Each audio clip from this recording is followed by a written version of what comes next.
Hello दोस्तों, मैं संदीप आप सबका अपने YouTube चैनल ज्ञान एजुकेशन आर्टिकल में स्वागत करता हूं। दोस्तों, आपको बता दें कि हम देख रहे हैं संपूर्ण हिंदी साहित्य का इतिहास, ठीक है।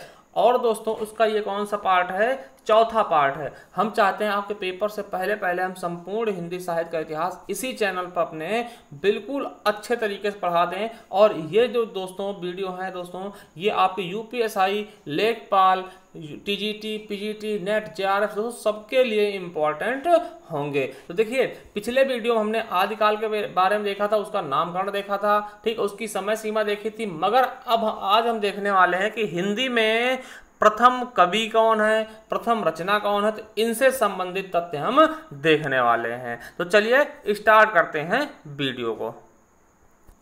तो दोस्तों, हम देखेंगे कि आदिकाल या फिर हिंदी का प्रथम कवि। देखिए, जो आदिकाल का प्रथम कवि होगा वही तो हिंदी का प्रथम कवि होगा, क्योंकि सबसे पहले आदिकाल ही तो था हिंदी में, है ना। तो चलिए देखते हैं। देखिए, आदिकाल या हिंदी का पहला कवि, तो हम ये चीज देखेंगे किसके अनुसार कौन है दोस्तों। ये आपके लिए बहुत ही ज्यादा इंपॉर्टेंट है, क्योंकि आपको पता है कि आदिकाल के पहले कवि कौन है, सरहपा है दोस्तों। मगर किसके अनुसार कौन है, अगर क्वेश्चन पूछता है आचार्य रामचंद्र शुक्ल के अनुसार कौन है, चंद्र शर्मा गुलेरी के अनुसार कौन है, तो वो चीजें भी अलग हो जाएंगी और उनको आपको जरूर याद रखना है, क्योंकि ऐसे क्वेश्चन आपके एग्जाम में पूछे जाते हैं। तो चलिए देखते हैं। देखिए, एक तरफ इतिहासकार है, एक तरफ प्रथम कवि है, तो किसके अनुसार कौन है इसके बारे में चर्चा करने वाले हैं। देखिए, आचार्य रामचंद्र शुक्ल के अनुसार प्रथम कवि कौन है हिंदी का या आदिकाल का, तो मुंज या भोज। कौन है? मुंज या भोज दोस्तों। वहीं चंद्रधर शर्मा गुलेरी के अनुसार कौन है प्रथम कवि दोस्तों, तो मुंज है, ठीक है। और दोस्तों, शिव सिंह सेंगर के अनुसार कौन है, तो पुष्य या पुंड्र है दोस्तों, ठीक है। प्रथम कवि कौन है? पुष्य या पुंड्र है। वही मिश्र बंधु के अनुसार की बात करते हैं दोस्तों, तो पुष्य या पुंड्र, ये भी मिश्र बंधु और शिव सिंह सेंगर के अनुसार सेम है दोस्तों। हजारी प्रसाद द्विवेदी ने किसको प्रथम कवि माना है हिंदी का, तो अब्दुल रहमान। क्या? अब्दुल रहमान को हजारी प्रसाद द्विवेदी ने प्रथम कवि माना है हिंदी का। वही डॉक्टर रामकुमार वर्मा की बात करते हैं दोस्तों, तो ये स्वयंभू को मानते हैं प्रथम कवि हिंदी का। और दोस्तों, आपको बता दें स्वयंभू क्या है, स्वयंभू क्या है दोस्तों, तो इनके बारे में आपको जानना है। देखिए, स्वयंभू को रामकुमार वर्मा ने प्रथम कवि माना है। और स्वयंभू क्या है? अपभ्रंश के वाल्मीकि कहे जाते हैं, अपभ्रंश भाषा के पहले कवि माने जाते हैं दोस्तों, ठीक है। चलिए अब देखिए, डॉक्टर बच्चन सिंह किसको मानते हैं? विद्यापति दोस्तों। इनके बारे में जानते होंगे, मैथिल कोकिल के नाम से और अभिनव जयदेव बहुत सारे नामों से जानते हैं विद्यापति दोस्तों। ये प्रथम गीतकार भी हैं। क्या? प्रथम गीतकार भी हैं दोस्तों बच्चन सिंह, इन्हें ही पहला कवि मानते हैं। चलिए 8th नंबर देखते हैं दोस्तों, डॉक्टर गणपत चंद्रगुप्त। देखिए, ये क्वेश्चन आपके किसमें पूछा गया था दोस्तों? जेल वार्डन में, कि डॉक्टर गणपत चंद्रगुप्त के अनुसार प्रथम कवि हिंदी का कौन है, तो शालिभद्र सूर्य दोस्तों। क्या? शालिभद्र सूर्य दोस्तों गणपत चंद्रगुप्त के अनुसार है दोस्तों। सूर्य, देखिए सूर्य नहीं होगा, समझिएगा, ये है, ये सही होगा दोस्तों। ऐसा नहीं सोचे कि आप ये वाला सूर्य सही होगा। देखिए, ये वाला सूर्य मुस्लिम यूज करते हैं, जैसे कि शेरशाह सूरी में ये वाला सूर्य होगा, और ये जैन कवि, जैन के लोगों के लिए है दोस्तों, ये सूर्य होता है, ठीक है। चलिए, तो गणपत चंद्रगुप्त के अनुसार कौन है, तो शालिभद्र सूर्य दोस्तों। और देखिए 9वां नंबर क्या है, राहुल सांकृत्यायन के अनुसार कौन है दोस्तों? राहुल सांकृत्यायन के अनुसार प्रथम कवि कौन है? सरहपा दोस्तों, जिनके और नाम क्या है, सरहपाद भी कहते हैं, राहुल भद्र कहते हैं और सरोज वज्र भी कहते हैं, इनके बहुत सारे नाम है दोस्तों, ठीक है। दोस्तों, जिसके अनुसार पूछेगा उसके अनुसार बताना है कि हिंदी के प्रथम कवि कौन है। अगर देखिए बिना किसी का नाम ले पूछ ले कि हिंदी के प्रथम कवि कौन है, तब आपको सरहपा ही बताना है, ठीक है, जो कि राहुल सांकृत्यायन ने माना है। यही सबसे क्या है, प्रसिद्ध है, ठीक है। चलिए अब देखिए, हमने देख लिया प्रथम कवि देख लिया दोस्तों। अब देखिए प्रथम रचना भी तो देखनी है। अब देखिए एक चीज समझिएगा, प्रथम रचना, तो हिंदी की प्रथम रचना देखिए, प्रथम कवि कौन है दोस्तों? सरहपा है। क्या है? सरहपा है दोस्तों। तो इनकी तो रचना प्रथम रचना होनी चाहिए, ठीक है भाई। जो प्रथम कवि होंगे वही तो प्रथम रचनाकार होंगे, मगर ऐसा नहीं है दोस्तों। क्यों नहीं है, मैं आपको बताते। देखिए, हिंदी की प्रथम रचना कौन है? श्रावकाचार्य है, समझिएगा। श्रावकाचार्य 933 ईस्वी में लिखी गई। किसके द्वारा? तो रचना किसके द्वारा की गई? तो आचार्य देवसेन द्वारा दोस्तों, जैन कवि है। तो देखिए फिर क्यों नहीं है, सरहपा की रचना क्यों नहीं है प्रथम? तो आपको बता दें सरहपा के कोई लिखित प्रमाण वाली रचनाएं नहीं बची हैं, इसलिए दोस्तों जो बची हुई है वो आचार्य देवसेन जी की है, तो इसे ही पहली रचना मान लिया गया। हालांकि प्रथम कवि सरहपा है, मगर प्रथम रचना कौन सी है, श्रावकाचार है, देवसेन आचार्य देवसेन जो कि जैन कवि है दोस्तों, उन्हीं की है ये प्रथम रचना को मानते हैं। ठीक है, चलिए भाषा कैसी है दोस्तों, तो अपभ्रंश प्रभावित पुरानी हिंदी है। क्या इसमें कैसी भाषा है श्रावकाचार में, तो अपभ्रंश पुरानी प्रभावित पुरानी हिंदी है। और काव्य रूप कैसा है, मुक्तक है। यह एक उपदेशात्मक रचना है दोस्तों, ये जैन धर्म के बारे में उपदेश देती है दोस्तों। चलिए अब देखिए हम आदिकाल की सामान्य विशेषताएं देखते हैं। देखिए आदिकाल की विशेषताओं के बारे में देखते हैं, तो देखिए आदिकाल की विशेषताओं को हम दो भागों में बांट सकते हैं। ठीक है, कितने भागों में दोस्तों, दो भागों में बांट सकते हैं। पहले भाग की बात करते हैं तो भाव पक्ष संबंधी विशेषताएं। क्या, भाव पक्ष विशेषताएं। भाव पक्ष संबंधी विशेषताएं क्या क्या हो सकती हैं, जैसे वीरों की गाथाओं का वर्णन। आपको पता है कि आदिकाल में दोस्तों बहुत से कवियों ने वीरता का उल्लेख किया है। ठीक है, बहुत सी वीरता का उल्लेख किया दोस्तों, राजाओं की वीरता का उल्लेख किया, यहां तक कि दोस्तों ये खुद लड़ने चले जाते थे कभी। ठीक है, आपने देखा भी होगा, सुना भी होगा दोस्तों, ये खुद भी लड़ने जाते थे पृथ्वीराज चौहान का के साथ में दोस्तों।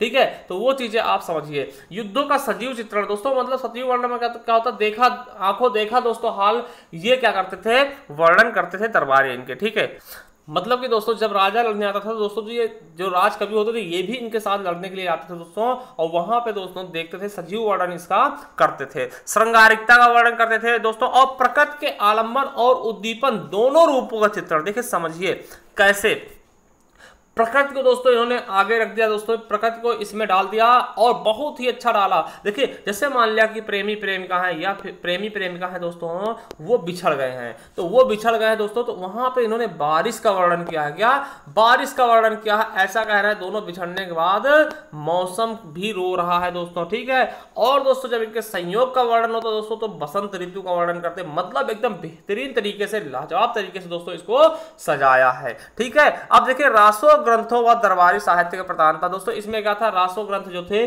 और दरबारी साहित्य थे दोस्तों। यहाँ पे क्या होता है, दरबार में रहते थे तो बहुत सारे लोग, ठीक, इनके ही अंडर में रहते थे, राजा महाराजा के यहाँ रहते थे दोस्तों। ठीक है, अब दूसरा है कला पक्ष संबंधी विशेषताएं दोस्तों। कला पक्ष संबंधी विशेषताओं की बात करते हैं दोस्तों, इसमें जो था प्रबंध और मुक्तक काव्य। क्या, प्रबंध और मुक्तक काव्य दोनों प्रकार की रचनाएं मिलती हैं। ठीक है, दूसरी चीज क्या है, डिंगल और पिंगल शैलियां मिलती है दोस्तों। डिंगल शैली क्या होती है, जिसमें अपभ्रंश और राजस्थानी दोनों का मिक्सचर होता है, उसको डिंगल बोलते हैं। और दोस्तों अपभ्रंश और ब्रज भाषा जो मिल जाती है उसको पिंगल बोलते हैं। तो ये दो शैली दोस्तों बहुत ही फेमस है। ठीक है, और अगर बात करते हैं दोस्तों छंदों की, तो छंदों में बहुत सारी प्रधानता थी दोस्तों। आपको बता दें दोहा, चौपाई, छप्पे, आल्हा, ठीक, बहुत सारे छंदों का प्रयोग किया गया है, तो आप समझ सकते हैं दोस्तों। ठीक है, और देखिए दोस्तों अलंकारों की प्रधानता दोस्तों, अलंकार बहुत ज्यादा प्रभावित है, मतलब अलंकारों ने बहुत ज्यादा प्रभावित किया है। ठीक है, जैसे दोस्तों अतिशयोक्ति अलंकार हो गया। अतिशयोक्ति मतलब क्या था, बढ़ा चढ़ा के किसी चीज का वर्णन करना।